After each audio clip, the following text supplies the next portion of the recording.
Homework में 3 question थे। जब नेगेटिव इंडेक्स या रैशनल इंडेक्स, पहले के 2 पहले के 2 सीधे उठा के सर, हाँ तीसरा आ गया। पहला क्वेश्चन पढ़ो।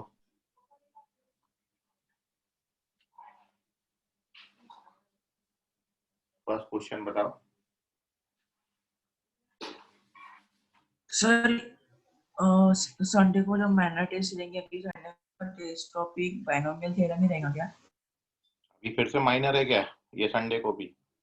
नो सर, आने वाले संडे नेक्स्ट संडे के बाद। नो सर, अभी नहीं। बाइनोमियल कंप्लीट हो जाएगा तो कंप्लीट बाइनोमियल थ्योरम आएगा। चलिए डाउट का पहला क्वेश्चन बताओ जल्दी। Sir, if y is equals to 3x plus 6x square plus 10x cube, then the value of x in terms of y is.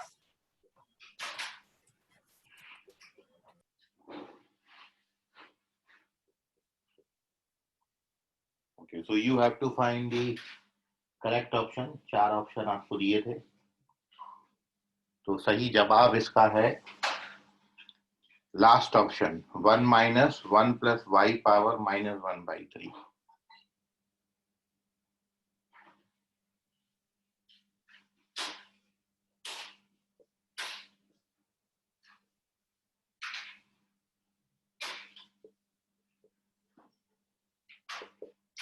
y बराबर आपका ये आता है 1 minus 1 plus Y raise to the power minus 1/3। और simple सा expansion पर base question था।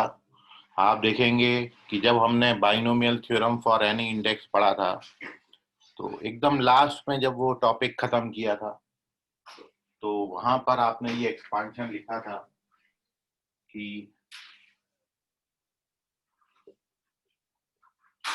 1 minus x power -3 का एक्सपांशन, या आपने लिखा था 1 plus 3x plus 6x square plus 10x cube and so on. ये आपने एक्सपांशन लिखा हुआ है y का।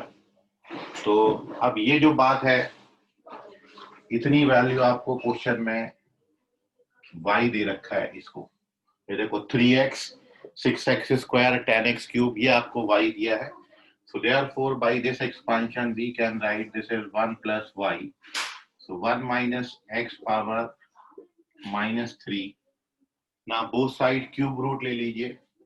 So this gives you 1 minus x equals to 1 plus y raised to the power -1/3। इसको अपन ऐसा लिख सकते हैं और अब ट्रांसफर कर दीजिए।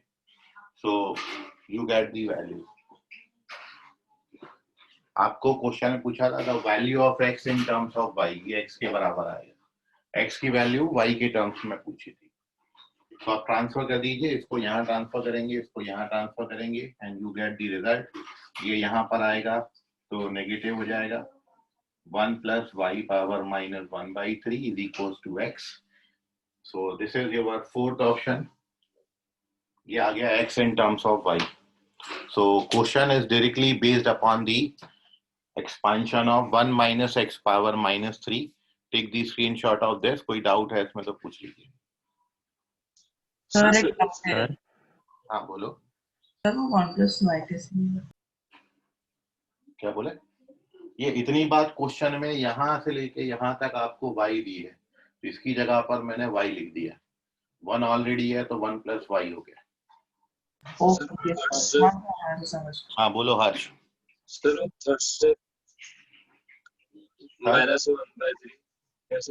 क्यूब रूट लिया बोथ साइड, नेगेटिव पावर था तो नेगेटिव आएगा, और बोथ साइड जब क्यूब रूट लेंगे मतलब 1/3 का पावर, जब यहाँ पे 1/3 का पावर लोगे तो 3 कट जाएगा, और यहाँ पर 1/3 का पावर, तो बोथ साइड क्यूब रूट लिया है।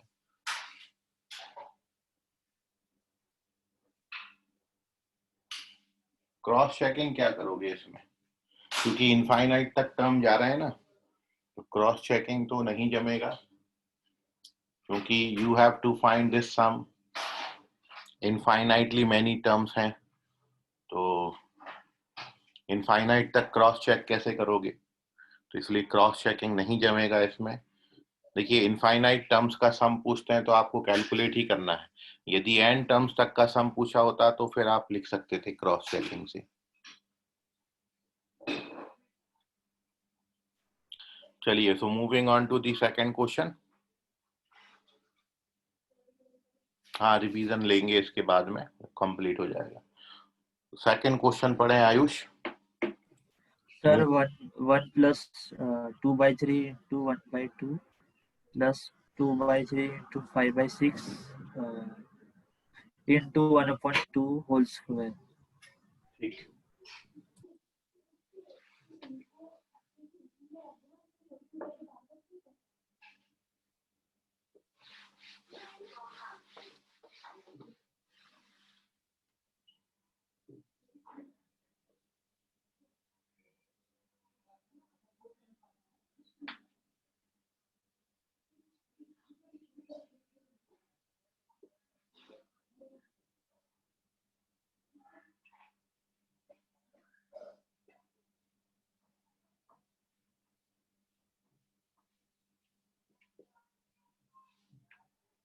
वन प्लस 2/3 इंटू 1/2, 2/3, 5/6, 1/2 का क्यूब, और एक और टर्म आपको 8/9 दिया है इसके बाद।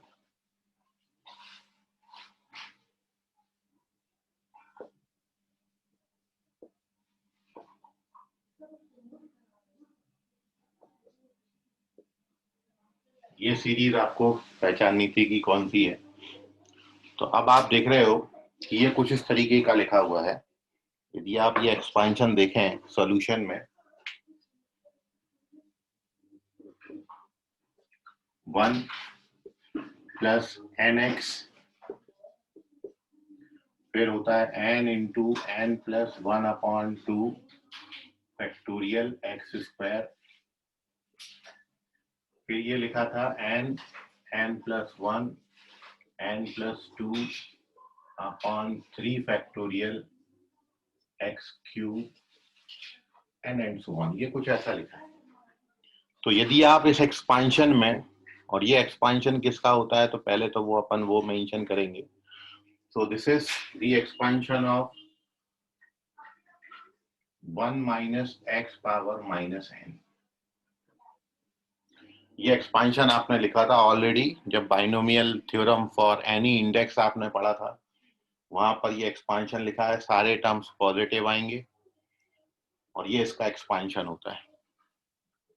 और अब यदि आप इस एक्सपांशन में कंपेयर करें तो n की जगह पर 2/3 है।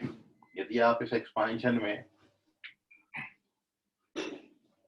Now we put n equals to 2/3 and x equals to 1/2, so therefore we get 1 as such है।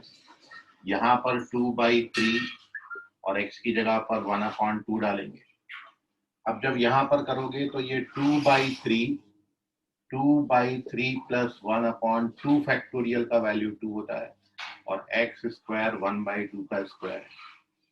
फिर ये n plus 1 n plus 2/3 factorial 6 होता है और 1/2 का क्यूब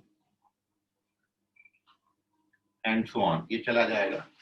तो यहाँ भी वही सब्स्टिट्यूशन कर देंगे, x की जगह 1/2 और n की जगह पर 2/3।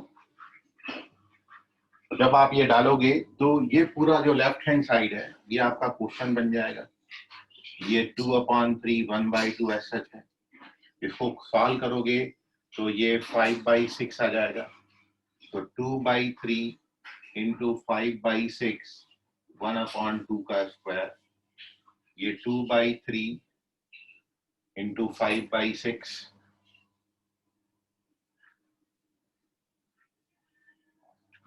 और इंटू 8/9, ये बनता ही है, आप देख लेना कैलकुलेट करके। और ऐसे चले जाओगे तो इसकी जब वैल्यू आएगी तो ये 1/2 का पावर -2/3 है और 1/2 के पावर -2/3 को आप लिख सकते हो 4 पावर 1/3। तो this is equal to 4 power 1/3। इसकी जो वैल्यू है ये 4 पावर 1/3 आ जाएगी। सो आंसर आपका 4 पावर 1/3 है। Third option correct. अब आपको कोई डाउट है इसमें तो पूछ लीजिए। बस इतना एक्सपांशन पर बेस रिजल्ट था ये, आपको पहचानना था एन और एक्स का वैल्यू क्या डालेंगे इसमें।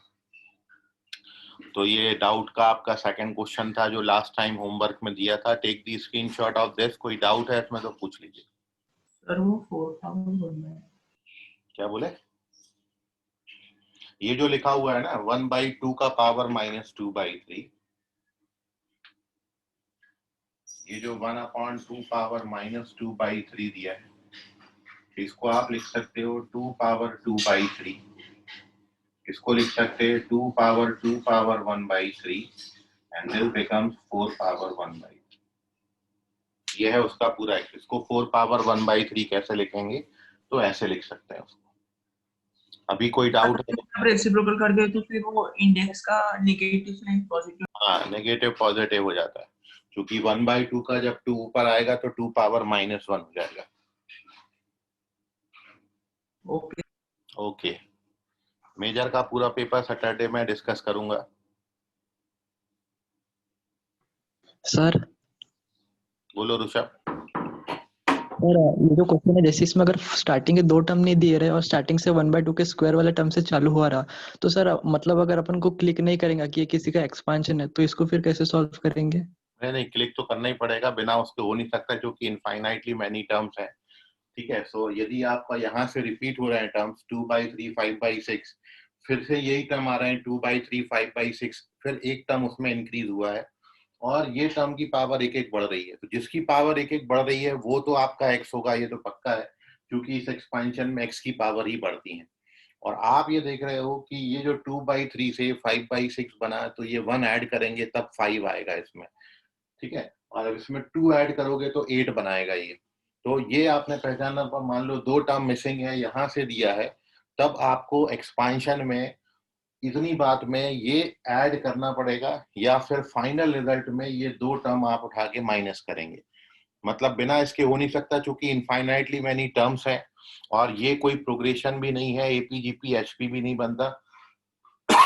यदि वो बन रहा होता तो फिर उसके अलावा और कोई ऑप्शन आपके पास नहीं है। तो एक्सपांशन से ही आपको इसको सॉल्व करना पड़ेगा।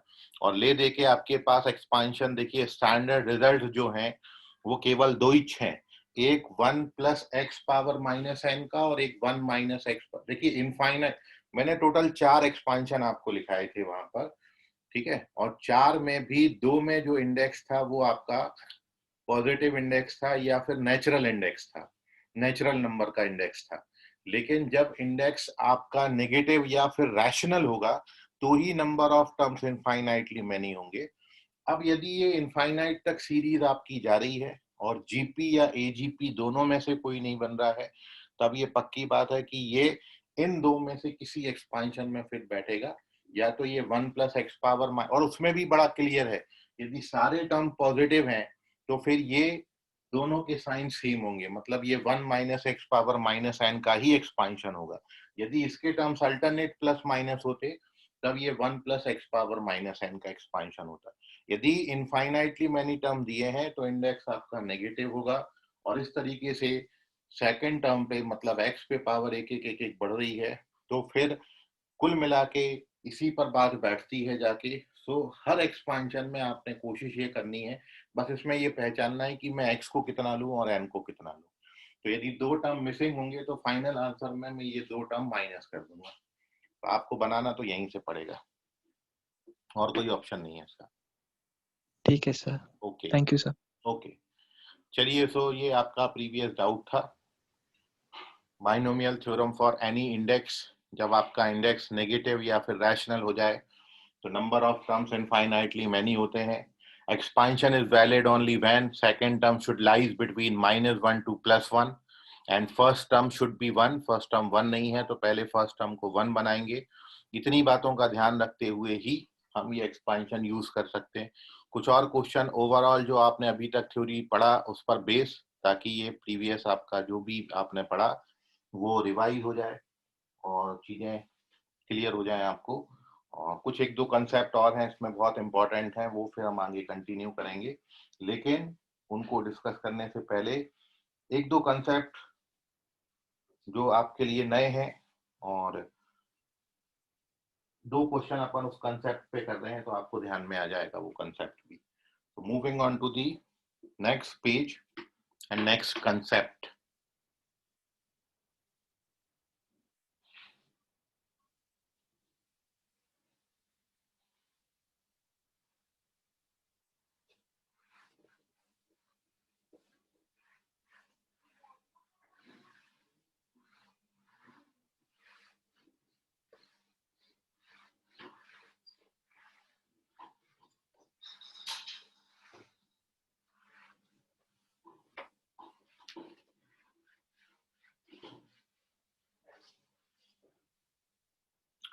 क्वेश्चन के थ्रू वो कंसेप्ट डिस्कस कर रहे हैं। The question is the sum of coefficient in the expansion of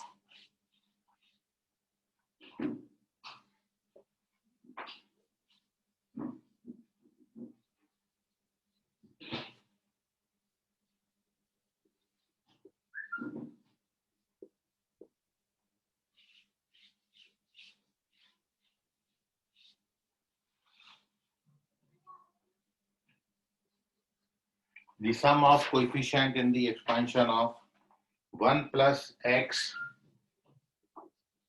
minus 3x square whole power 2163 will be 2163 will be। इस एक्सपेंशन में सारे कोएफिशिएंट का सम कितना होगा? आपके ऑप्शंस हैं 0, 1, -1 या 2 power 2163।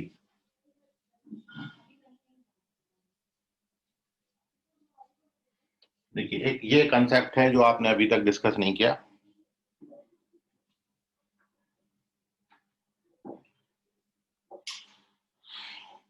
You have to find the sum of coefficient। इस एक्सपेंशन में देखिए ट्राइनोमियल दिया है, ये 1 2 3 बेस में 3 टर्म है, अपन बाइनोमियल की बात कर रहे थे, यहाँ पर ट्राइनोमियल है। ट्राइनोमियल में भी नंबर ऑफ टर्म्स निकालना आप जानते हो। ट्राइनोमियल में नंबर ऑफ टर्म्स कैलकुलेट करने के लिए फॉर्मूला n+2c2 है, जिसको आप कैलकुलेट करोगे तो वो n+2 इंटू n+1/2 आता है, तो उससे आप नंबर ऑफ टर्म्स निकाल सकते हो। बट यहाँ नंबर ऑफ टर्म्स की जरूरत नहीं है। Here we have to find only the sum of coefficient. इस एक्सपेंशन में जितने भी टर्म्स आएंगे उन सारे टर्म्स के कोएफिशिएंट का सम कितना होगा। तो बड़ा सिंपल सा है कि when you have to find the sum of coefficient, यदि आपको कोएफिशिएंट का भर सम चाहिए, इसका मतलब है इस एक्सपेंशन में जितने भी वेरिएबल वाले टर्म्स हैं उनको आपने 1 करना है। तो जब भी ऐसा क्वेश्चन पूछे, देखिए वर्ड आगे बाइनोमियल कोएफिशिएंट नहीं पूछा है, you have to find the sum of all the coefficient. जो भी कोएफिशिएंट बनेगा मतलब x के साथ जो कुछ भी लिखा होगा वो सारे कोएफिशिएंट का सम हमको चाहिए। तो when we have to find the sum of coefficient, तो आपको ऐसे क्वेश्चंस में केवल क्या करना है, आपने करना है कि for finding sum of coefficient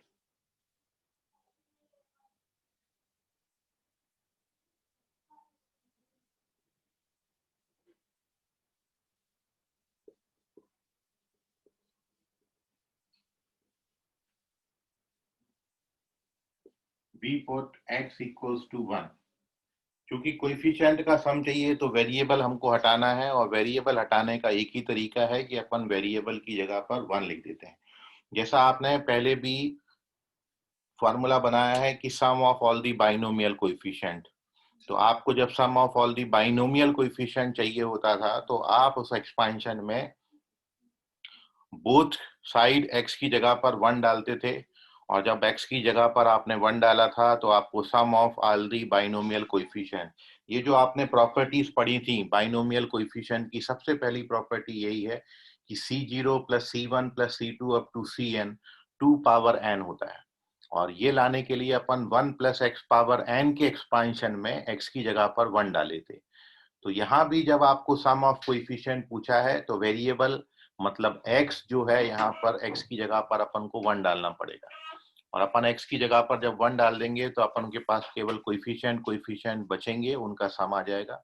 तो इसलिए जब भी क्वेश्चन में सम ऑफ कोएफिशिएंट पूछा जाए so only you have to do कि आप x की जगह पर 1 डाल दें। So we put x equals to 1 in the expansion of 1 + x power 2163.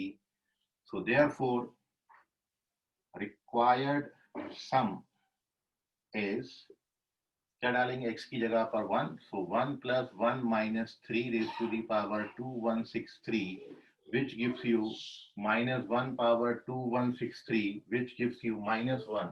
So correct answer is -1. तो सम ऑफ कोएफिशिएंट के लिए x की जगह पर आपने केवल 1 डालना है।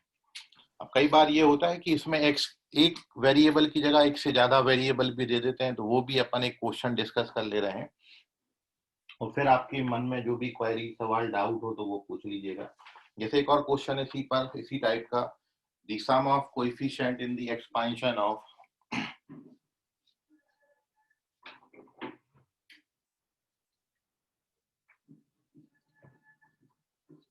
the sum of coefficients in the expansion of x plus 2y plus 3z power 8, x plus 2y plus 3z power 8 is, और आपके ऑप्शन है इसमें 3 पावर 8, 5 पावर 8, 6 पावर 8 या नन ऑफ दीज।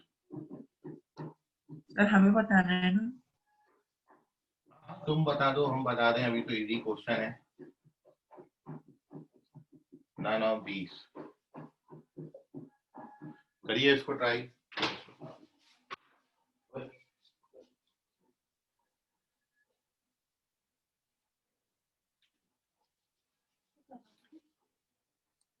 तो you have to find the sum of coefficient in this expansion. तो देखिए एक से ज्यादा वेरिएबल है, करेक्ट है आंसर साहिल।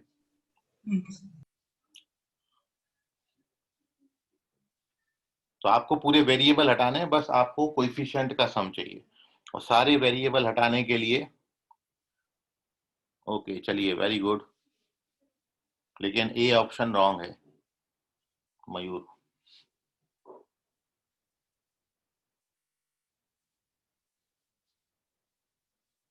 अक्षत राम टेके रॉन्ग है, ऋषभ करेक्ट है, आयुष करेक्ट है, हर्ष अंबाते करेक्ट है, दीपशिका करेक्ट है, अन्वेषा करेक्ट है,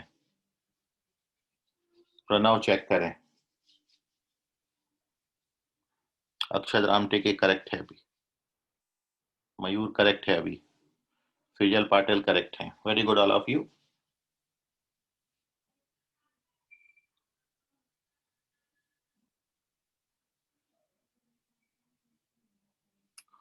सो ये था कंसेप्ट, फिजल पाटिल करेक्ट है लास्ट में, and the correct answer is 6 power 8, and when we have to find the sum of coefficients, so we put x equals to y equals to z equals to 1, तीनों variable x y z की जगह पर अपन 1 1 डाल देंगे तो अपन को सम of coefficient मिल जाएगा। तो सॉल्यूशन ये है कि x y और z तीनों की जगह पर आपने 1 डालना है, और जैसे ही when we put 1, so therefore required sum is 1 + 2 + 3 मतलब 6 power 8, so required sum is 6 power 8। ये आ गया सम ऑफ कोएफिशिएंट्स। तो इसलिए वर्डिंग पे बड़ा ध्यान देंगे। क्वेश्चन में आपको सम ऑफ कोएफिशिएंट पूछा है, क्वेश्चन में आपको सम ऑफ बाइनोमियल कोएफिशिएंट पूछा है, और इस तरीके एक्सपेंशन में एक वेरिएबल भी आ सकता है, दो भी आ सकते हैं, तीन भी आ सकते हैं। जितने वेरिएबल आए सबकी जगह उठा के आपने एक्स की जगह पर, जैसे यहाँ पे 3 थे तो एक्स वाई जेड तीनों को मैंने 1 1 डाला। यदि केवल एक वेरिएबल आएगा तो x की जगह पर 1 डाल देंगे। So indirectly sum of coefficients के लिए वी पुट वेरिएबल की जगह पर 1।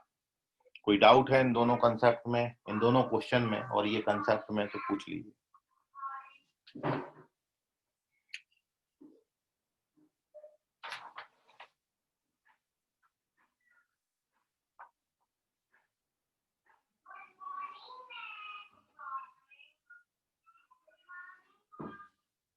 चलिए, so moving on to the next question, कुछ नया सीखने को मिलेगा आपको।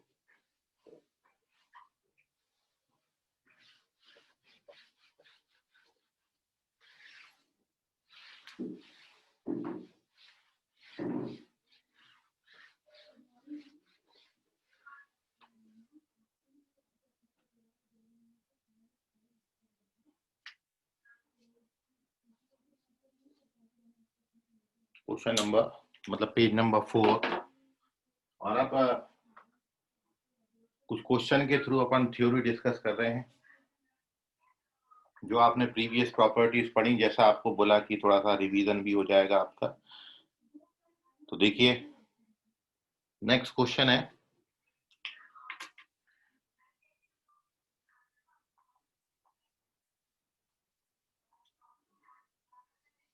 इफ 1 + x पावर 15, इसका एक्सपांशन तो आप जानते ही हो, ये C0 होगा, फिर C1x होगा, और अप टू ये C15 x पावर 15 पे खत्म होगा। So in this expansion 1 + x power 15, इस एक्सपांशन में you have to find the value of C2 + 2C3 + 3C4 and so on 14C15। इसका वैल्यू कितना होगा? आपके ऑप्शन है, it is 14 into 2 power 14, it is 13 into 2 power 14 plus 1, it is 13 into 2 power 14 minus 1, या फिर इनमें से कोई भी नहीं, none of these. Which one is correct? तो जो प्रॉपर्टीज आपने प्रीवियस पढ़ी हैं उनको एक बार देख लीजिए, उन्हीं पर बेस्ड कंसेप्ट है, और थोड़ा सा ध्यान से करिएगा। नंबर ऑफ टर्म्स फाइनाइट है, इसलिए क्रॉस चेकिंग चलेगा नहीं, इसमें आपको इसको सॉल्व भी करना पड़ेगा। You have 2 minutes for it and your time starts now.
Okay, Rishabh Bodhe correct है।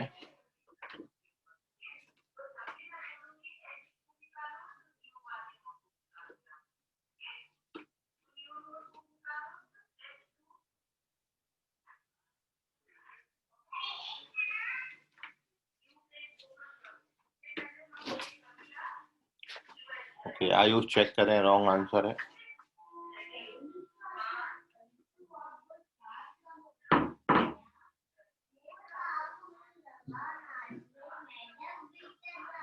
मानसी चेक करें, रॉन्ग आंसर है।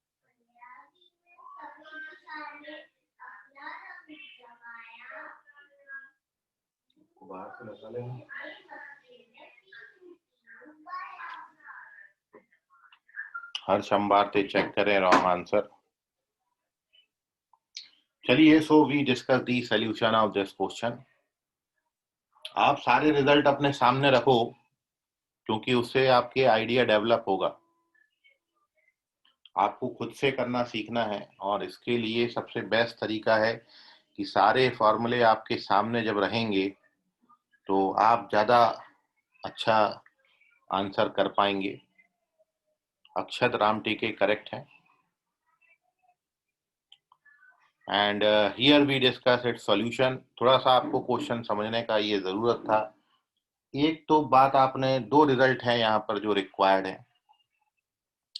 एक तो इस एक्सपांशन में पहला रिजल्ट ये था कि सारे बाइनोमियल कोएफिशिएंट का sum of all the binomial coefficient, मतलब C0 प्लस C1 से लेके C15 तक, इन सारे बाइनोमियल कोएफिशिएंट का सम निकालने के लिए we put x equals to 1, so we get 2 power 15। ये अपना एक रिजल्ट था। ये अपन जानते भी है कि sum of binomial coefficient 2 raise to the power n होता है। यहाँ इंडेक्स 15 का था, तो ये 2 पावर 15 हो गया, फर्स्ट थिंग। सेकंड, आपने डिफरेंशिएशन करके एक रिजल्ट बनाया था। तो जब आप डिफरेंशिएट करोगे तो डिफरेंशिएशन से जो रिजल्ट बनता था वो ये बनता था कि C1 plus 2C2 plus 3C3 and at the last 15C15। तो इसका जो वैल्यू आएगा ये आता था 15 इंटू 2 पावर 14। ये आपने लिखे हुए हैं रिजल्ट, दोनों लिखे हुए हैं। और ये रिजल्ट बनाने के लिए आपको बताया था कि इसको डिफरेंशिएट करके x की जगह 1 डालना है। जब डिफरेंशिएट करके x की जगह 1 डालोगे तो ये रिजल्ट आपको मिलेगा। ये दूसरा रिजल्ट है। अब आप देखें कि जब आपको केवल कोएफिशिएंट का सम पूछते हैं, मतलब इन सारे सफिक्स, इन सारे कोएफिशिएंट के सामने 1 का कोएफिशिएंट होता है 1 1 1 1 1, मतलब single C0 C1 C2 C15 तक का सम, तो वो 2 पावर 15 होता है, पहला रिजल्ट। दूसरा रिजल्ट ये था कि जो सफिक्स है वही कोएफिशिएंट आए। 3 का सफिक्स है तो 3 कोएफिशिएंट है, 2 का सफिक्स है तो 2 कोएफिशिएंट है, 1 का सफिक्स है तो 1 कोएफिशिएंट है, 15 का सफिक्स है तो 15 कोएफिशिएंट है। तो उसका रिजल्ट ये होता है 15 इंटू 2 पावर 14। लेकिन आपको जो क्वेश्चन में पूछा था उसमें ये पूछा था कि जो सफिक्स है उससे एक कम कोएफिशिएंट है, मतलब 3 का सफिक्स है तो कोएफिशिएंट 2 है, 4 का सफिक्स है तो कोएफिशिएंट 3, एक कम कर रहे हैं, और 15 का सफिक्स है तो कोएफिशिएंट 14 है। तो आपको क्या करना था कि यहां पर जो 2C2 लिखा है उसकी जगह पर अपन को ओनली C2 चाहिए, जो 3C3 लिखा है उसकी जगह 2C3 चाहिए, जो 4C4 होगा उसकी जगह 3C4 चाहिए, और लास्ट में जो 15C15 है उसकी जगह 14C15 चाहिए, एक कम चाहिए। तो इसके लिए अपन क्या करेंगे, जब एक कम करना है तो अपन क्या करेंगे, ये सेकंड इक्वेशन में से फर्स्ट इक्वेशन को सबट्रैक्ट कर दीजिए। तो जब भी अपन सेकंड में फर्स्ट इक्वेशन को सबट्रैक्ट करेंगे, so therefore we get what,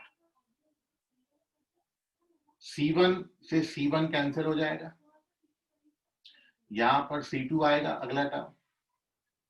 तो ये माइनस का C0 सबसे पहले मैं लिख देता हूं, फिर 2C2 में एक C2 गया तो ओनली C2 बचेगा, फिर 3C3 में एक C3 जाएगा तो 2C3। देखिए ये एक एक कम हो गए, और लास्ट में जब 15C15 में एक C15 सब्ट्रैक्ट करोगे तो ये 14C15 बचेगा। तो ये लेफ्ट हैंड साइड में से, तो लेफ्ट हैंड साइड मैंने सब्ट्रैक्ट कर दी, ये आया। अब राइट हैंड साइड में सब्ट्रैक्ट करेंगे तो right hand side 15 into 2 power 14 है, इसमें से हमने 2 पावर 15 माइनस करना है। और अब देखिए अगले स्टेप में दिस रिमेन्स एज सच, इसको मैं एज सच रखता हूं।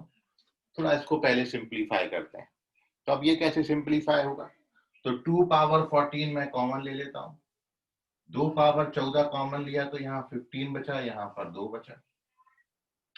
और अब ये जो C0 था, अपन जानते हैं C0 का वैल्यू 1 होता है, तो ये 1 को अपन कर देंगे राइट हैंड साइड शिफ्ट, क्योंकि अपन को यहां से वैल्यू चाहिए, अपन को C2 plus 2C3, so therefore this implies C2 plus 2C3 और अप टू 14C15 का वैल्यू ये कैलकुलेट करोगे तो ये 13 इंटू 2 पावर 14 आता है, और ये माइनस का 1 ट्रांसफर होके आएगा तो प्लस का 1 बना देगा।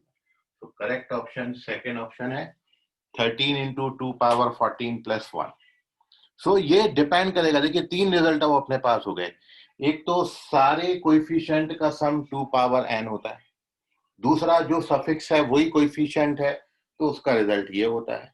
तीसरा अब अपन इसमें ऐसा भी कर सकते हैं कि जो सफिक्स है उससे एक कम कोएफिशिएंट बना दें।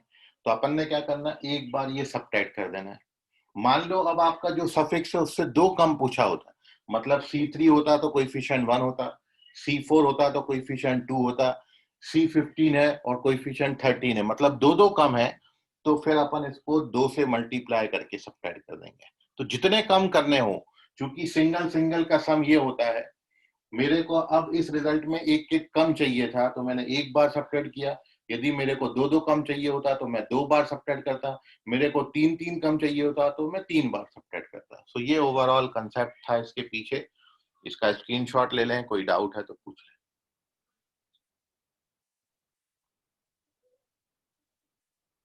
याद रखें क्वेश्चन ऐसे अप्रोच कर लेंगे अपन। सर हाँ बोलो। सर वो सेकंड और थर्ड स्टेप नहीं समझा। सेकंड स्टेप तो रिजल्ट है, और थर्ड स्टेप में दोनों को सबट्रैक्ट किया है। सेकंड इक्वेशन में से फर्स्ट इक्वेशन को सबट्रैक्ट किया।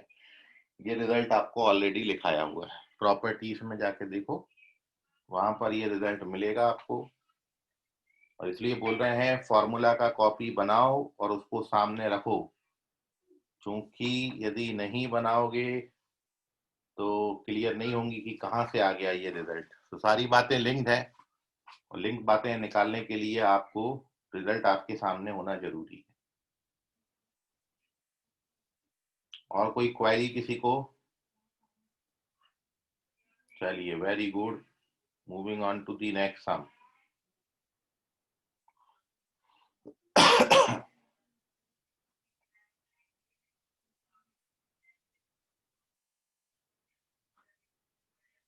नेक्स्ट क्वेश्चन है,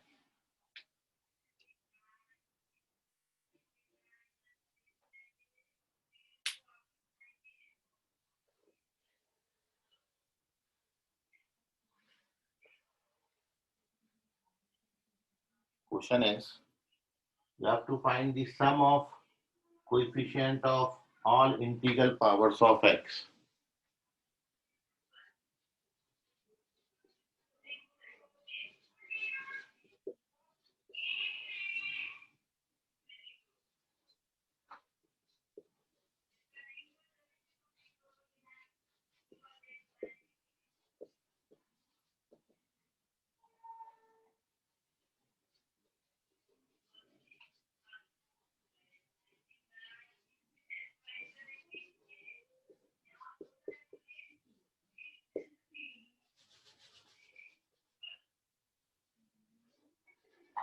ये लिखा है 1 plus 2 root x raised to the power 40 s.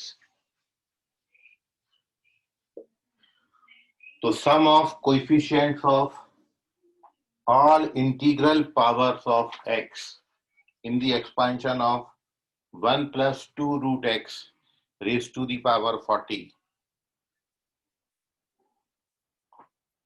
आपके ऑप्शंस हैं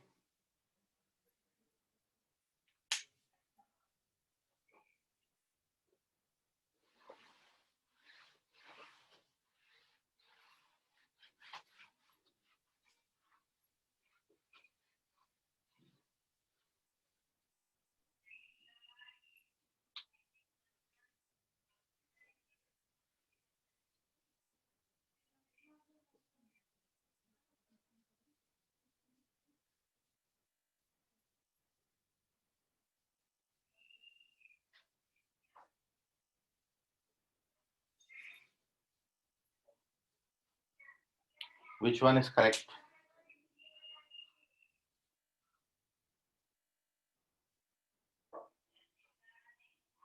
केवल इंटीग्रल पावर्स ऑफ x जितनी होंगी उनके कोएफिशिएंट का सम चाहिए।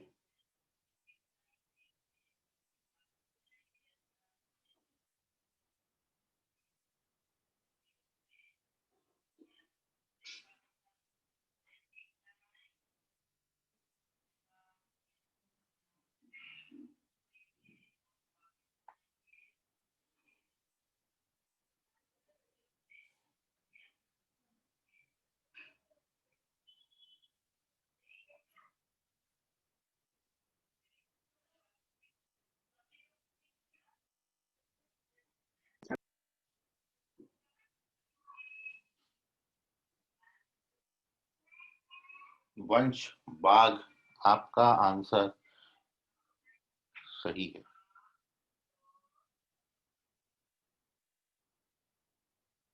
Very good.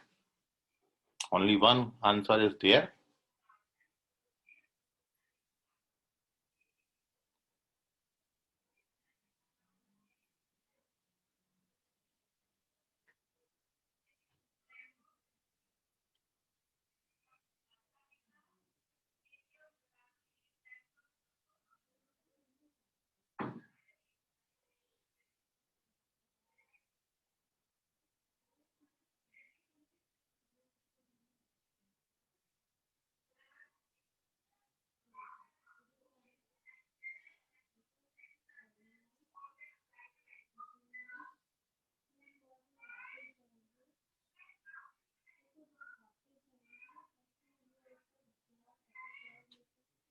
चलिए तो देखेंगे अब इसको अपन, how to solve, how to approach. Sejal Patil check करें, गलत जवाब।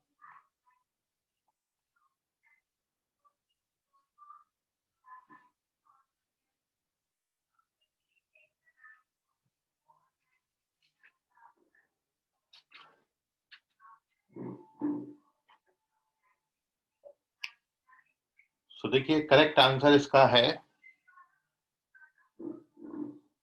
Fourth option. और सॉल्यूशन का तरीका ये है कि जब आप इसका एक्सपांशन करोगे 1 + 2 रूट एक्स पावर 40, तो फर्स्ट टर्म तो 1 आएगी, सेकेंड टर्म आएगा 40c1 2 रूट एक्स पे पावर 1 का, फिर आएगा 40c2 2 रूट एक्स पे पावर 2 का, और ऐसे चलते चले जाएंगे तो लास्ट टर्म आएगी C40 2 रूट एक्स पे पावर 40। ये टोटल 41 टर्म्स आएंगे। अब आपने इसमें केवल इंटीग्रल पावर्स ऑफ एक्स का कोएफिशिएंट का सम चाहिए, और इंटीग्रल पावर्स आप देखो अल्टरनेट टर्म्स में बनेंगी। यहाँ पर x की पावर 0 है, ये फर्स्ट टर्म आपको रखना है। फिर यहाँ पर तो रूट एक्स बनेगा, तो ये इंटीग्रल पावर नहीं है, लेकिन ये वाली जो 2 की पावर है, रूट एक्स पे 2 का स्क्वायर लगा हुआ है, तो ये x बनेगा, तो ये इंटीग्रल पावर बनेगा।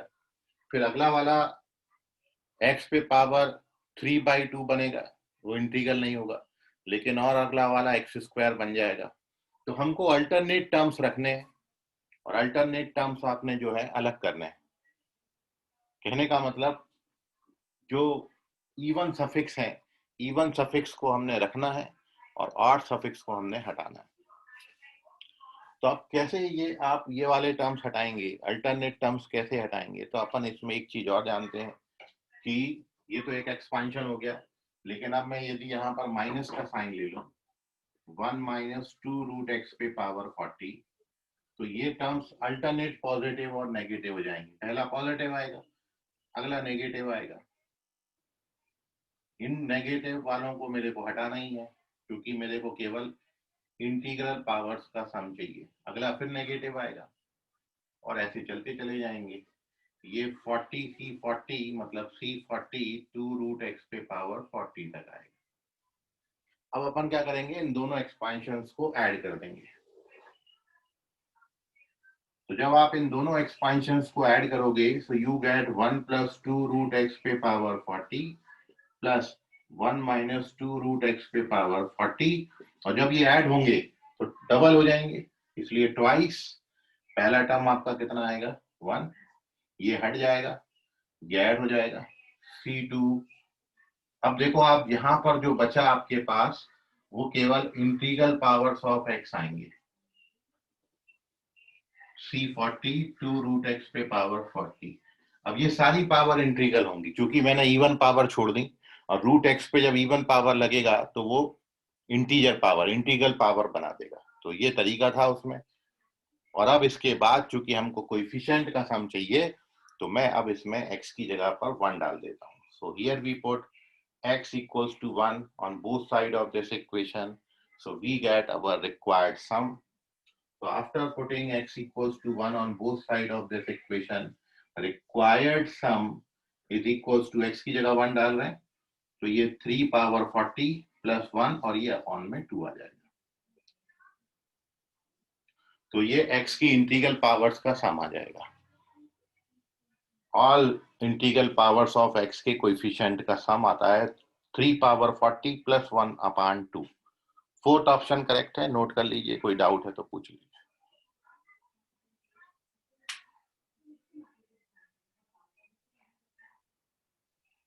मन में कोई भी सवाल प्रश्न क्वेश्चन है तो पूछें। सर लास्ट वाले स्टेप क्या सर? लास्ट? हाँ, लास्ट वाले स्टेप में क्या सर वो 3:14 + 1 कैसे है? x की जगह 1 डाला है, 1 का रूट 1 होता है तो ये 2 + 1 3 हो जाएगा, 3 पावर 40 आएगा। यहाँ पर x की जगह पर 1 डालेंगे तो ये 1 - 2 -1 -1 पे इवन पावर है तो +1 आएगा, और ये वाला जो 2 है उसको डिवाइड कर दिया तो अपॉन में 2। क्योंकि मेरे को केवल x की इंटीग्रल पावर्स के कोएफिशिएंट का सम चाहिए, इंटीग्रल पावर्स के कोएफिशिएंट के सम का डबल नहीं चाहिए, इसलिए 2 से भी डिवाइड कर देंगे। सो करेक्ट आंसर है फोर्थ ऑप्शन। और आपको इसमें इतना करना ही पड़ेगा, कहीं क्रॉस चेकिंग नहीं जमता, चूंकि सारा डेटा आपको फिक्स करके दे रखा है। इंडेक्स 40 तक का है, 41 टर्म्स आएंगे। 41 टर्म्स में इंटीग्रल पावर्स ऑफ x वाले जितने टर्म्स आएंगे वो सबका कोएफिशिएंट का सम चाहिए। तो ये इस तरीके से आप अप्रोच करेंगे, ये ध्यान में रखें। इसलिए वहां पे रूट एक्स बना दिया, क्योंकि अपन जानते हैं रूट एक्स पे पावर 1 जब लगेगी तो वो इंटीजर नहीं बनाएगी। जब रूट एक्स पे पावर 2 बनेगा तो वो फिर इंटीजर हो जाएगा, फिर रूट एक्स पे पावर 3 वो नॉन इंटीजर होगा, फिर रूट एक्स पे पावर 4 वो इंटीजर हो जाएगा। मतलब अल्टरनेट टर्म्स जो है वो इंटीग्रल पावर्स ऑफ एक्स बनाएंगे। सो इनडायरेक्टली इस क्वेश्चन का मतलब ये था कि you have to find the sum of coefficient of all alternate terms starting from 1। ठीक है, सो ये 1 से शुरू करके अल्टरनेट टर्म्स को छोड़ना है हमने। अल्टरनेट टर्म्स छोड़ने का मतलब है इंटीग्रल पावर्स ऑफ एक्स वाले टर्म्स भी बचेंगे, और इस तरीके से हम वो टर्म्स को माइनस कर लेंगे। सो प्लस की जगह पर बस माइनस लिखना है, तो अल्टरनेट टर्म्स नेगेटिव हो जाते हैं, ऐड कर दीजिए and you get this result. यदि हमको नॉन इंटीग्रल टर्म्स का सम पूछा होता तो हम फिर दोनों को सबट्रैक्ट कर देते, तब हमारा आंसर 3 पावर 40 - 1/2 हो जाता। आई होप आप समझ गए होंगे। इसका स्क्रीनशॉट ले लें, कोई और डाउट मन में है तो पूछ लीजिए। सर बिना ऐड किए नहीं निकल सकता क्या आंसर? नहीं, बिना ऐड किए कैसे निकल जाएगा? जब अल्टरनेट टर्म उड़ाने हैं तो बिना ऐड किए कैसे निकाल लोगे? Okay sir. चलिए, सो उसको हटाते हैं और आगे बढ़ते हैं।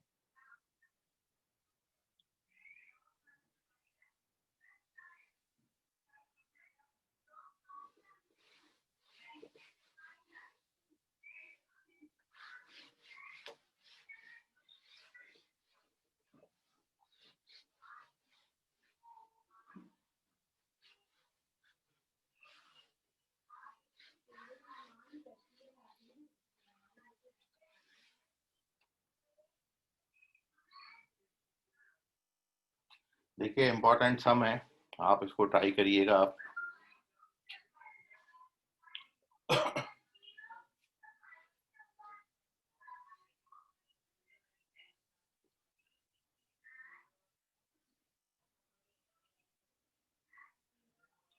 sigma r from 0 to n minus 1 power r NCR in bracket 1 upon 2 power r plus 3 power r upon 2 power 2r plus 7 power r upon 2 power 3r 15 power r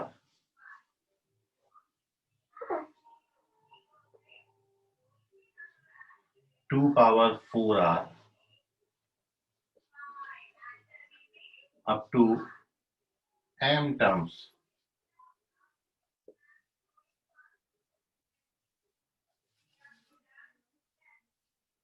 कितने के बराबर होगा? फर्स्ट ऑप्शन है 2 power mn minus 1 upon 2 power mn 2 power n minus 1 2 power mn minus 1 2 power n minus 1 2 power mn plus 1 2 power n plus 1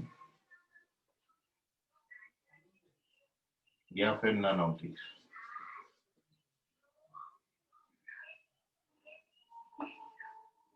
Which one is correct?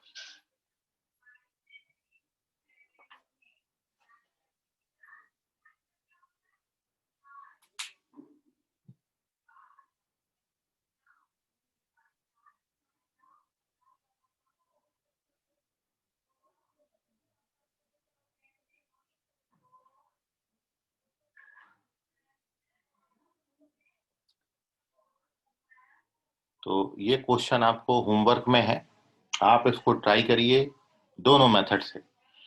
पहले अपना पूरा focus cross checking पे रखें, उससे आई होप आप निकाल लोगे आंसर, और उससे आ जाए तो आप इसका एक्चुअल सॉल्यूशन भी निकालिए जरूर, ठीक है। सो इम्पोर्टेंट सम है, और कुछ और कंसेप्ट इसमें, एक दो कंसेप्ट हैं वो हम करेंगे अगली क्लास में। इसका स्क्रीनशॉट ले लें, ये क्वेश्चन आपको होमवर्क में, कल अपन इस पर डिस्कशन करेंगे यदि आपका नहीं आता है तो।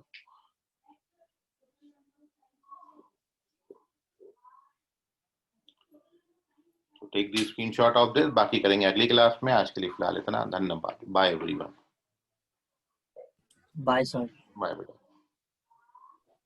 Hello sir. हाँ बोलो मयूर। सर आज डाउट क्लास होगी क्या? डाउट क्लास ये सैटरडे में पेपर डिस्कशन करूंगा। डाउट क्लास आपका मंडे से आपके ब्रांचेस पे ही होगा, मैं ब्रांच पे आऊंगा, ठीक है। और इवनिंग में जो आपका डाउट क्लास का सेशन है वो कल से कंटिन्यू करेंगे अपन। Bye everyone. हाँ ठीक है सर।